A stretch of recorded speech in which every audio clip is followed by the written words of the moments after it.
آئیے اس ویڈیو کو دیکھتے ہیں کہ قیامت کا پس منظر کیسا ہوگا۔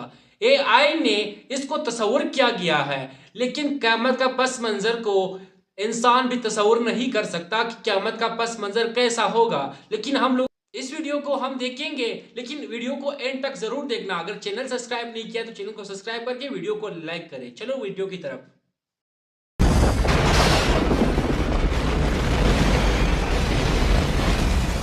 جس دن زمین اور آسمان دونوں اپنی شکلیں بدل دیں گے،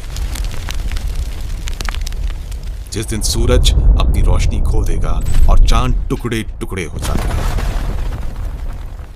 آج ہم آپ کو لے چلیں گے ایک ایسے دن کے سفر پر جس کا نام ہے یوم القیامہ، دی ڈے آف ججمنٹ۔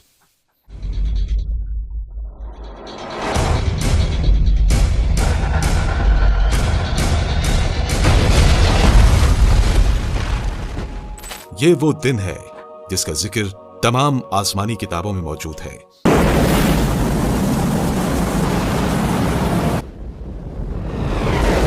جس کے بارے میں انبیاء اکرام نے پہلے ہی سب کچھ بتا دیا اور جس کی تفصیلات سن کر آپ کے رونگٹے کھڑے ہو جائیں گے۔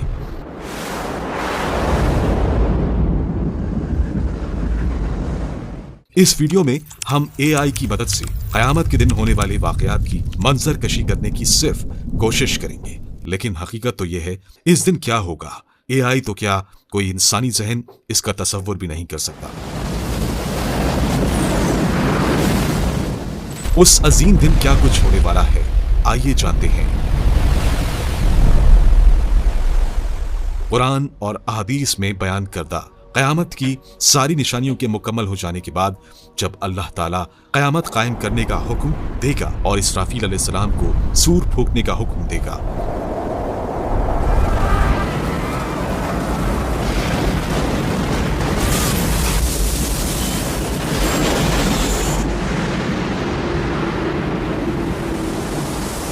تصور کریں کہ لوگ اپنے روزمرہ کے کاموں میں مصروف ہوں گے کہ اچانک ایک زوردار آواز آئے گی۔ یہ آواز پوری کائنات کو ہلا کر رکھ دے گی۔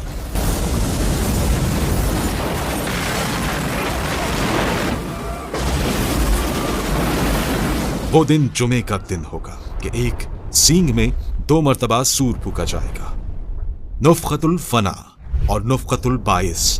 پہلی مرتبہ ایک فرشتہ حضرت اسرافیل کو اپنے پر سمٹتے دیکھ کر سور پھونکے گا تو سب جاندار ختم ہو جائیں گے یا پھر بے ہوش ہو جائیں گے، الغرض سب کچھ فنا ہو جائے گا، کچھ بھی نہیں بچے گا۔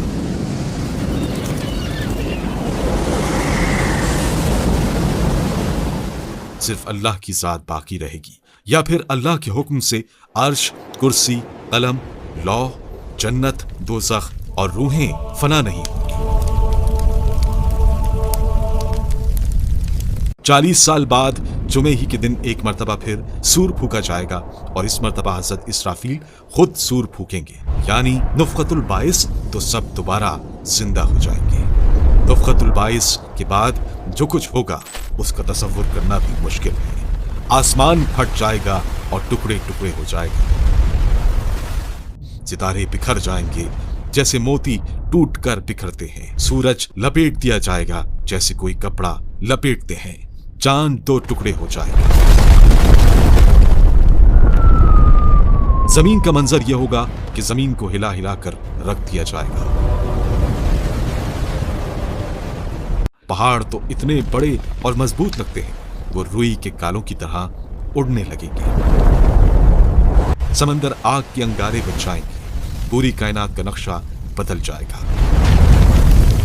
پھر اللہ تعالیٰ اس ساری مخلوق کو اس کے جسم، بالوں اور چمڑے سمیت دوبارہ اسی طرح کر دے گا جس طرح یہ ساری مخلوق پہلے تھی۔ زمین اندر سے ہل جائے گی اور تمام قبریں کھل جائیں گی۔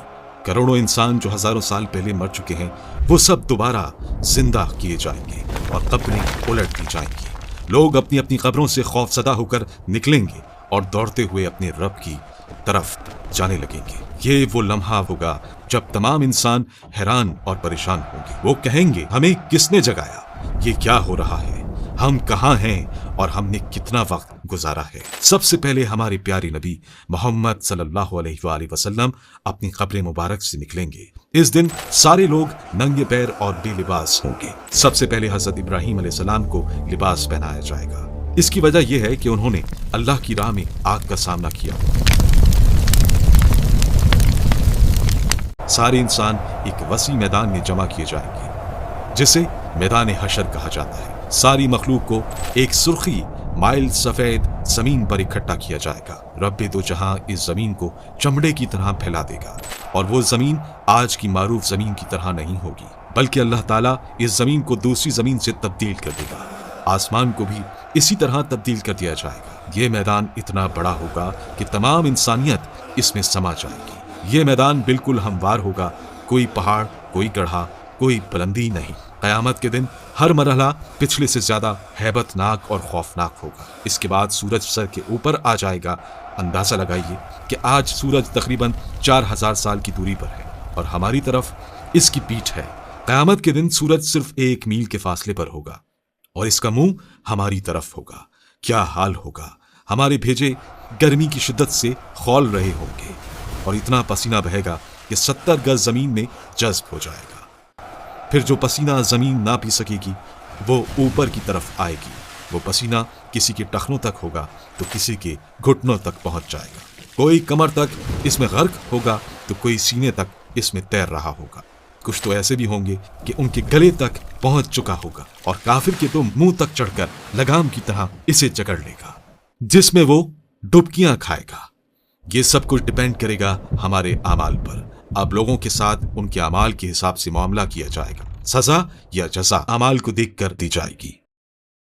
اس دن کسی چیز کا کوئی سایہ نہیں ہوگا، لیکن کچھ اہل ایمان ایسے بھی ہوں گے کہ انہیں اللہ رب العزت اپنے عرش کے سائے میں رکھے گا۔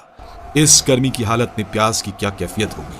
حال یہ ہوگا کہ زبانیں سوکھ کر کاٹا ہو جائیں گی، کچھ تو زبانیں منہ سے باہر نکل آئیں گی، دل منہ کو آئے ہوں گے، لوگ اپنے اپنے گناہوں کے مطابق عذاب میں ہوں گے۔ اس دن کوئی کسی کا حال پوچھنے والا نہ ہوگا۔ بڑے مضبوط اور گہرے رشتے اس دن اپنی وقت کھو دیں گے۔ رشتہ داریاں اور تعلق داریاں کسی کام نہیں آئیں گی، یہاں تک کہ سگے رشتہ دار جو دنیا میں ایک دوسرے کو دیکھ کر جیتے تھے اس دن ایک دوسرے سے جان چھڑائیں گے۔ بھائی بھائی سے بھاگے گا، ماں اولاد سے پیچھا چھڑائے گی تو اولاد ماں سے دوڑے گی، باپ بچوں سے بیزار ہوگا تو بچے باپ سے بھاگیں گے، بیوی شوہر سے بھاگے گی تو شوہر بیوی سے بھاگے گا۔ آخرکار کوئی کسی کی مدد کرنے کو تیار نہ ہوگا۔ ہر جان نفسی نفسی پکارے گی، ہر شخص صرف اپنی ہی فکر میں ہوگا، کسی دوسرے سے اسے کوئی سروکار نہ ہوگا۔ یہ مصیبتیں چل ہی رہی ہوں گی کہ جہنم کو لایا جائے گا۔ اس کے بھڑکنے سے مخلوق کے دل دہل جائیں گے۔ مقرب فرشتے اور انبیاء تک اس سے پناہ مانگے گی اور ہر ایک عافیت مانگے گا۔ ہر طرف نفسی نفسی کا سما ہوگا۔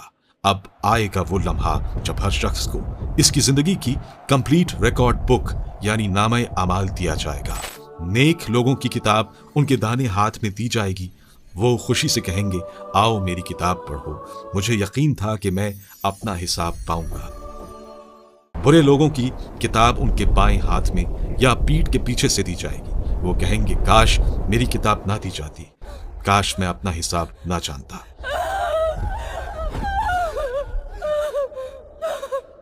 اب لگایا جائے گا وہ میزان یعنی ترازو جو انصاف کی علامت ہے۔ وہ میزان یہاں کی ترازو کے خلاف ہو۔ وہاں نیکیوں کا پلہ اگر بھاری ہوگا تو اوپر اٹھے گا اور بدی کا پلہ نیچے کی طرف جھک جائے گا، اور اس میزان کی نگران حضرت جبرائیل علیہ السلام جبکہ امین حضرت میکائیل علیہ السلام ہوں گے۔ اس میں ایک ایک کر کے ہر شخص کے اعمال کو تولا جائے گا۔ نیک اعمال اتنے ہلکے لگتے ہیں لیکن میزان میں بھاری ہوں گے، برے اعمال اتنے بھاری لگتے ہیں لیکن میزان میں ہلکے ہوں گے۔ یہاں پر ایک امیزنگ فیکٹ یہ ہے کہ بعض چھوٹے سے اعمال جن کو ہم معمولی سمجھتے ہیں وہ میزان میں بہت بھاری ثابت ہوں گے۔ اس وقت انبیاء اکرام، صالحین، حفاظ اور شہداء اللہ تعالیٰ سے اجازت لے کر بعض لوگوں کی سفارش کریں گے۔ سب سے عظیم شفاعت نبی کریم صلی اللہ علیہ وآلہ وسلم کی ہوگی، جنہیں مقام محمود دیا جائے گا۔ اب جہنم کے اوپر ایک پل لگایا جائے گا جو بال سے باریک اور تلوار سے زیادہ تیز ہوگا۔ یہی ہے